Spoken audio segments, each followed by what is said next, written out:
Hello friends, मेरा नाम है दीपक और आप देख रहे हैं हमारा यूट्यूब चैनल। दोस्तों, जैसा कि आपको पता है, ये इंडियन पॉलिटी का सीरीज चलाया जा रहा है। इसमें हम लोगों ने लगभग 15 सेट्स को कवर कर लिया है और ये पार्ट 16 है। ठीक है, आप चैनल के प्लेलिस्ट में जाके चेक कर सकते हैं, वहाँ सारे पार्ट्स को एक जगह प्लेलिस्ट बना के डाल दिया गया है।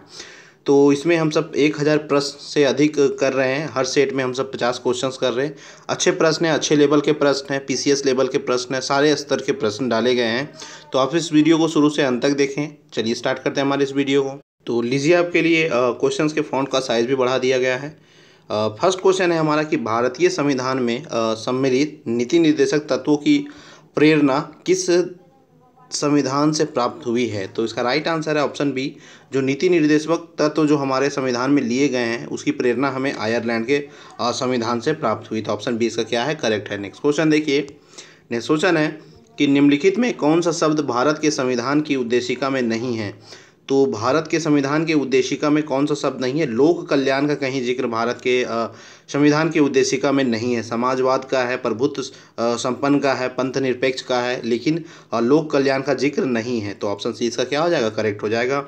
नेक्स्ट क्वेश्चन देखिए कि भारतीय संविधान सभा का प्रारूप समिति के अध्यक्ष थे। तो देखिए, थोड़े से समय के लिए टेम्पररी बेसिस पे सच्चिदानंद सिन्हा को नियुक्त किया गया था। ठीक है, अपॉइंट उनको किया गया था, लेकिन जो परमानेंट जो थे भारतीय संविधान सभा के प्रारूप समिति के अध्यक्ष, वो थे डॉक्टर भीमराव अंबेडकर। ठीक है, ऑप्शन सी इसका क्या हो जाएगा, करेक्ट हो जाएगा। नेक्स्ट क्वेश्चन देखिए। संविधान की प्रारूप समिति के समक्ष प्रस्तावना का प्रस्ताव किसने रखा था। इस क्वेश्चन को हमने डिटेल में भी करा था। तो इसका राइट आंसर है ऑप्शन ए। देखिए, बहुत सारे प्रश्न अब आएंगे जो अलग अलग रूप में हैं और उनके डिटेल हमने डिस्कशन पिछले वीडियोस में कर चुके हैं। तो आप उन वीडियोस को जाके देखिए। प्लेलिस्ट बना दिया गया सभी वीडियोस एक ही जगह वहाँ पे हैं, आप सभी वीडियोस को जाके देख सकते हैं। तो प्रारूप समिति के समक्ष प्रस्तावना सबसे पहले जवाहरलाल नेहरू ने रखा था। नेक्स्ट क्वेश्चन देखिए कि भारतीय संविधान सभा की संघीय शक्ति समिति के अध्यक्ष कौन थे। संघीय शक्ति समिति जितनी भी थी, उनके अध्यक्ष कौन थे, उनके अध्यक्ष थे जवाहरलाल नेहरू। वहीं पे प्रोविंशियल जितनी भी समिति बनी थी, है ना, स्थानीय समिति, उन सभी के जो अध्यक्ष थे वो थे पटेल। तो संघीय समिति की बात आएगी, संघीय शक्ति समिति की, तो वहाँ हमेशा आंसर आपका क्या होगा, जवाहरलाल नेहरू। ऑप्शन सी इसका क्या हो जाएगा, करेक्ट हो जाएगा। नेक्स्ट क्वेश्चन देखिए। संविधान सभा के लिए चुनाव कब संपन्न हुआ था। तो आपको पता है कि संविधान सभा के लिए जो चुनाव है 1946 में संपन्न हुआ था। नेक्स्ट क्वेश्चन देखिए कि हमारे संविधान में मूल अधिकार किस संविधान में प्रेरित है, किस संविधान से प्रेरित है।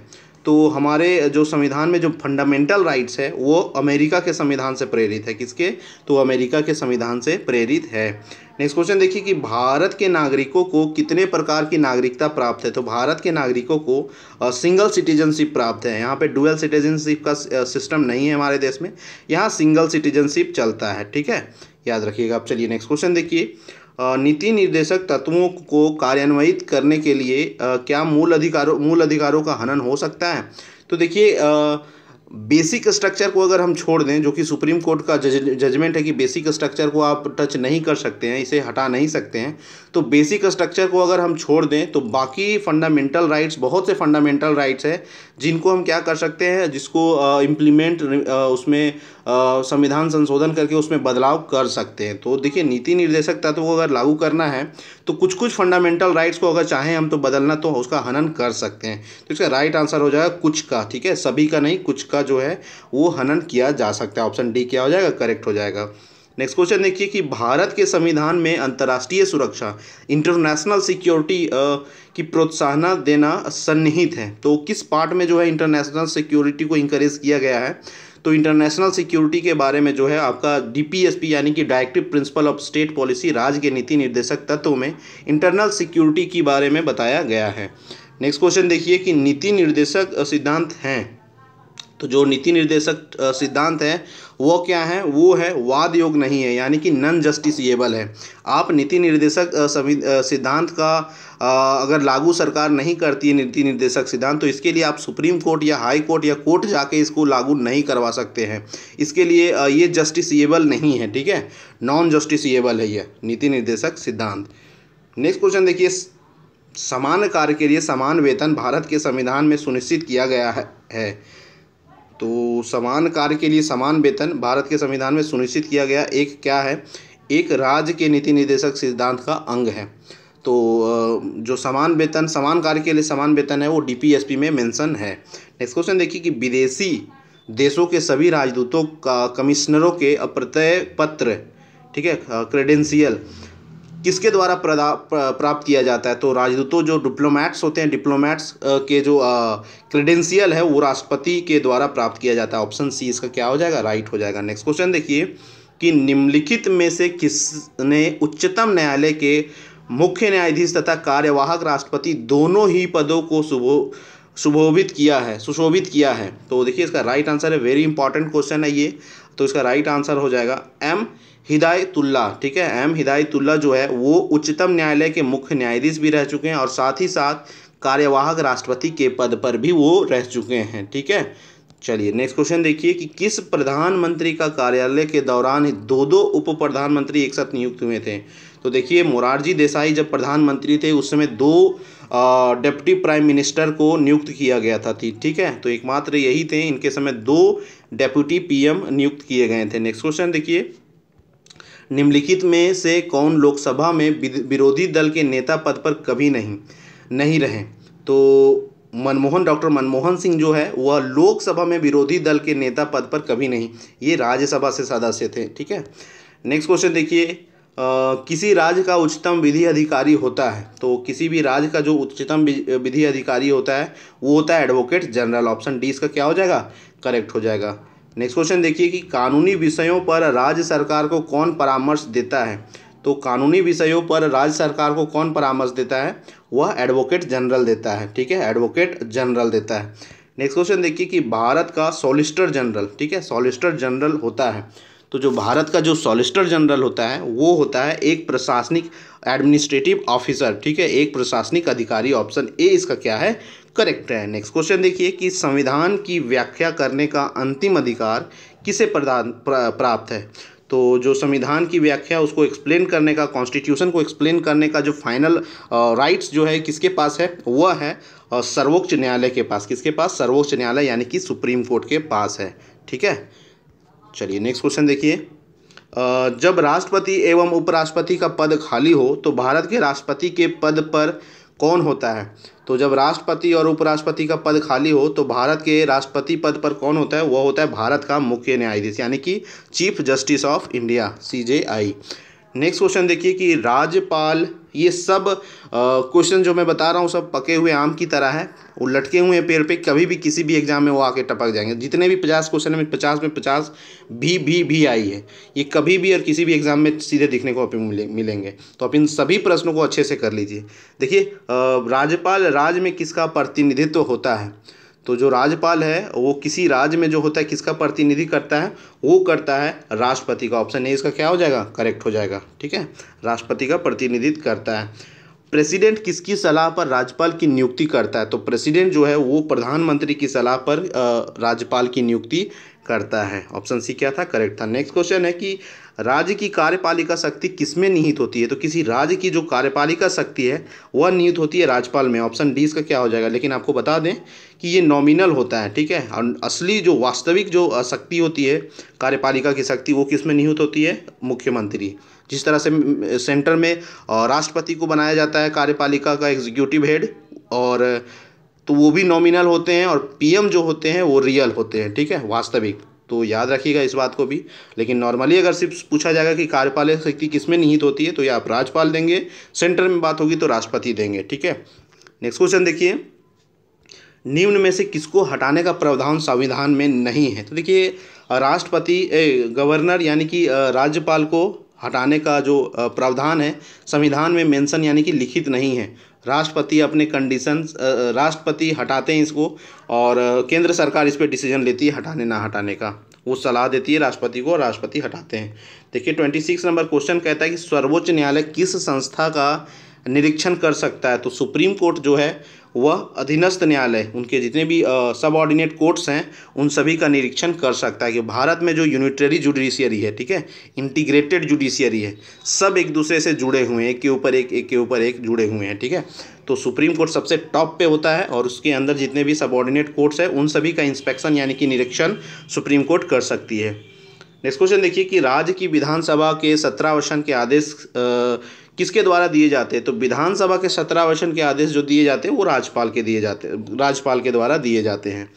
नेक्स्ट क्वेश्चन देखिए, योजना आयोग। देखिए फ्रेंड्स, यहाँ पे टाइपिंग टेक्निकल टीम का थोड़ा सा एरर है। योजना आयोग आप हटा दीजिए, आपको पता है अब ये क्या बन चुका है, नीति आयोग बन चुका है। ठीक है, national institution for transforming India. तो अब जहाँ जहाँ योजना आएगा उसे आप नीति समझ लीजिएगा। PDF आपको जो मिलेगी टेलीग्राम में वो आपको सुधार के मिलेगी। तो क्वेश्चन नंबर 28 कहता है कि नीति आयोग है, तो नीति आयोग एक क्या है? यह एक गैर संवैधानिक निकाय है। असंवैधानिक नहीं होगा, असंवैधानिक इज गलत, गैर संवैधानिक नॉन कॉन्स्टिट्यूशनल बॉडी है। Unconstitutional is illegal, so non constitutional body है क्या? नीति आयोग। तो यहाँ गैर संवैधानिक निकाय हो जाएगा। ठीक है, देखिए नेक्स्ट क्वेश्चन है कि नीति आयोग, इसको काट दीजिएगा, नीति आयोग का स्वरूप क्या है? तो नीति आयोग का स्वरूप क्या है? नीति आयोग एक परामर्शवादी संस्था है। ठीक है, परामर्शदात्री संस्था, यानी कि ये सजेस्ट करती है गवर्नमेंट को, जिस पे सजेशन मांगती है गवर्नमेंट उन सभी चीज़ों पे ये सलाह या सजेशन देती है, परामर्श देती है। ठीक है, नेक्स्ट क्वेश्चन देखिए नेक्स्ट क्वेश्चन है, पंचवर्षीय योजना को अंतिम अनुमोदन देता है। तो पंचवर्षीय योजना को बनाने का काम आपको पता है किसे दिया गया है? तो नीति आयोग को दिया गया। नीति आयोग तो इसको प्रिपेयर करता है, लेकिन फाइनल टच इसको कौन देता है? फाइनल इस पर अप्रूवल कौन लगाता है? नेशनल डेवलपमेंट काउंसिल, यानी कि राष्ट्रीय विकास परिषद। तो आपका इसका आंसर क्वेश्चन नंबर 30 का क्या हो जाएगा? ऑप्शन ए, राष्ट्रीय विकास परिषद। क्वेश्चन नंबर 31 कहता है कि योजना आयोग यानी कि नीति आयोग, ठीक है, नीति आयोग किस क्षेत्र में कार्य करता है?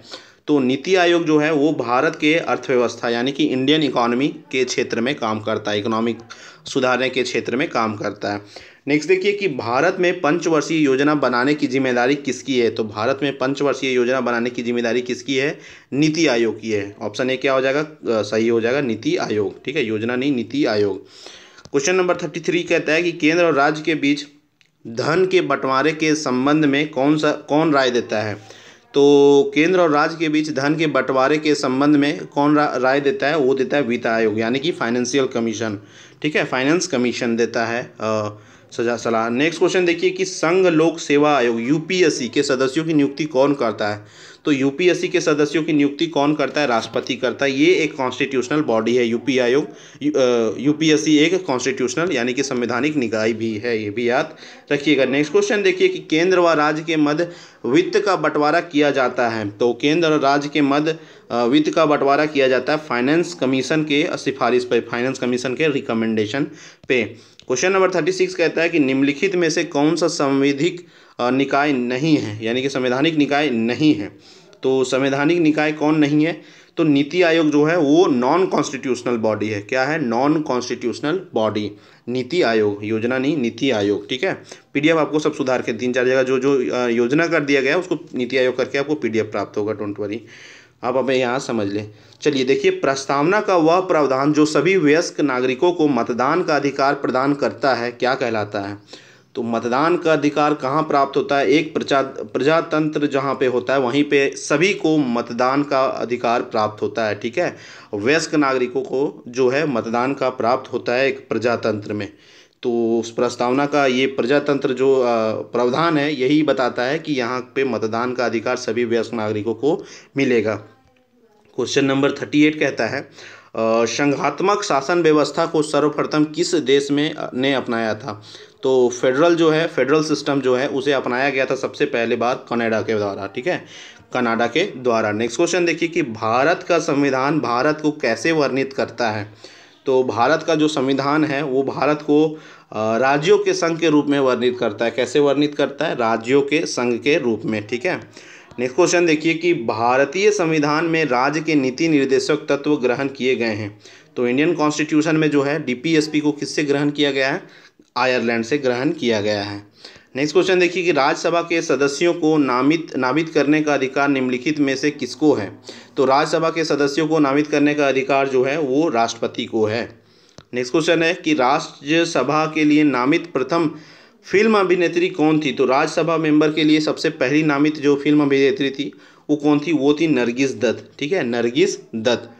नेक्स्ट क्वेश्चन देखिए कि लोकसभा का अस्थायी अध्यक्ष किसके द्वारा नियुक्त किया जाता है? तो लोकसभा का अस्थायी अध्यक्ष जो नियुक्त किया जाता है वो राष्ट्रपति के। ऑप्शन 20 का क्या हो जाएगा? प्रोटेम स्पीकर राष्ट्रपति के द्वारा नियुक्त किया जाता है। नेक्स्ट क्वेश्चन देखिए कि भारतीय संसद कि दोनों सदनों के संयुक्त अधिवेशन का सभापतित्व कौन करता है?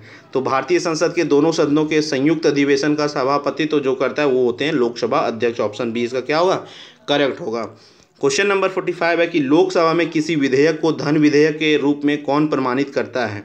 तो लोकसभा में किसी विधेयक को धन विधेयक के रूप में लोकसभा अध्यक्ष जो है वही प्रमाणित करता है, वही डिफाइन करता है कि कौन धन विधेयक है या नहीं है।